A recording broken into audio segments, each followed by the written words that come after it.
Ottawa a décidé de riposter avec le principe dollar contre dollar. On retrouve en direct de Montréal notre correspondante Catherine François.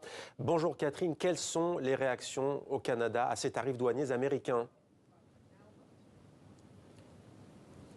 Alors Justin Trudeau vient de donner une conférence de presse avec un discours très fort qu'on l'on qualifie déjà d'historique ici. Alors il dit « Nous n'allons pas reculer devant Donald Trump ».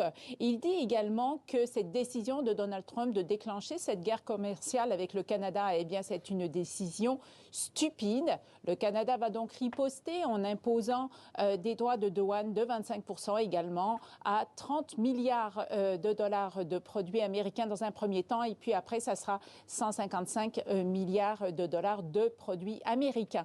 Et l'autre message de Justin Trudeau, eh bien, c'est aux Canadiens. Il leur dit « Restez unis, soyons forts tous ensemble ». Et des Canadiens qui sont blessés, qui sont déçus et qui sont en colère également parce qu'ils ont vraiment l'impression de s'être fait planter un couteau dans le dos par un pays allié, un pays ami. Il y a d'ailleurs actuellement, depuis plusieurs semaines au Canada, une grosse campagne de boycottage des produits américains et qui est très efficace, et également un boycottage des États-Unis comme destination touristique. Il faut savoir qu'il y a 20 millions de touristes canadiens qui vont tous les ans aux États-Unis, et sur ces 20 millions, eh bien, il y en a beaucoup qui ont décidé qu'ils n'iront pas. Et quelles seront, Catherine, les répercussions de cette guerre commerciale entre les États-Unis et le Canada ?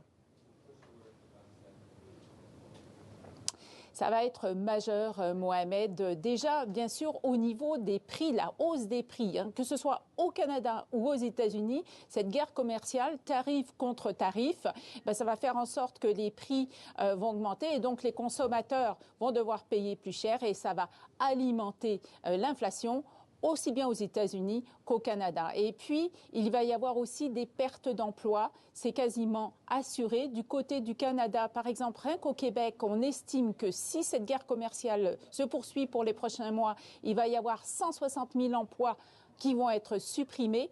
L'industrie automobile canadienne pourrait perdre jusqu'à 500 000 emplois également. C'est donc majeur. Il faut comprendre que 75% des exportations canadiennes, elles vont aux États-Unis. Et Justin Trudeau l'a dit également dans son discours. Il a averti les Canadiens, cette guerre commerciale, elle va nous faire mal, elle va faire mal à l'économie canadienne, d'où l'idée de résister, d'être fort et de se tenir debout.